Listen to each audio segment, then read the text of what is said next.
Maker Day is all about playing. It's about doing and about trying. So having a little bit of bravery to be able to just give it a try. You're going to find a lot more receptivity in your students than you think you are, and you're going to find that students will exceed your expectations.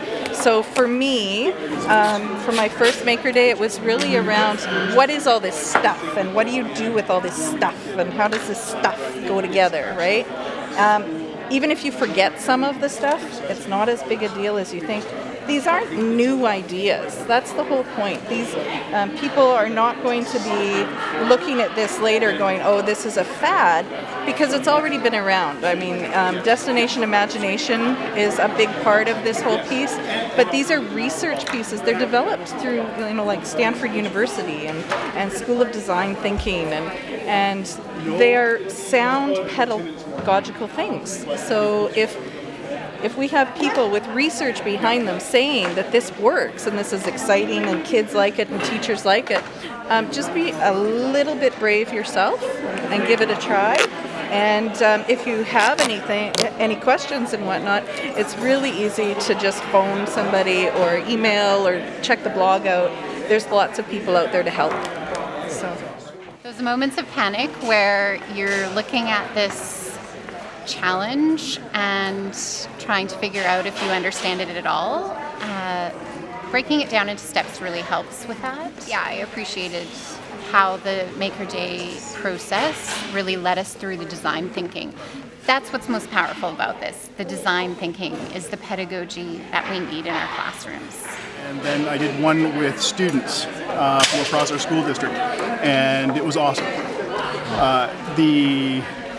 Going through it myself, I can empathize with the kids trying to come up with the ideas, and then actually putting my hands on something and learning how to do it, and then teaching the kids the teamwork, the collaboration, building on each other's ideas is so powerful. They had a great time. Some of them even just learning how to had never used like a handsaw or a drill or anything like that. So just the simple use of tools was a big learning curve for the kids.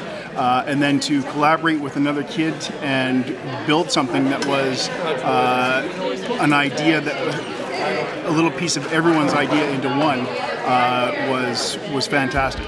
All the kids who did it last year with me have asked if they could do it again, when they're going to do it again.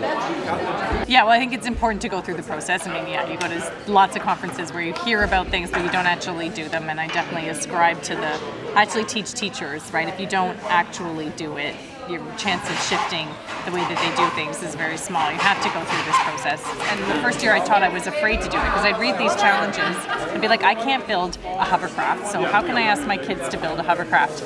And so as a teacher, I didn't ask my students to participate. But the next year I was just like, okay, let's just throw it out there. It's like, trust your kids and trust yourself, and something will come, actually.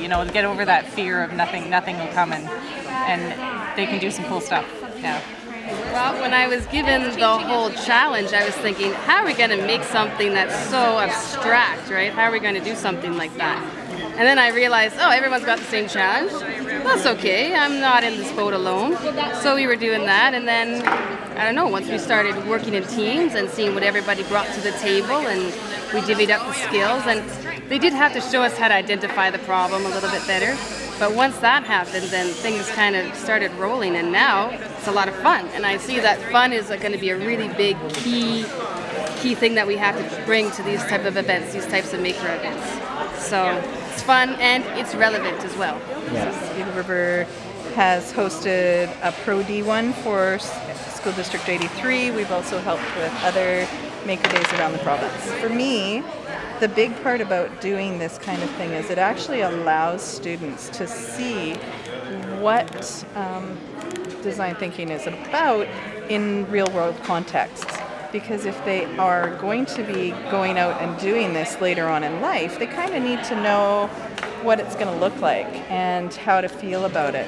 Being able to be hands-on, it activates a lot more neural pathways, and those are able to be integrated into the learning so much more effectively.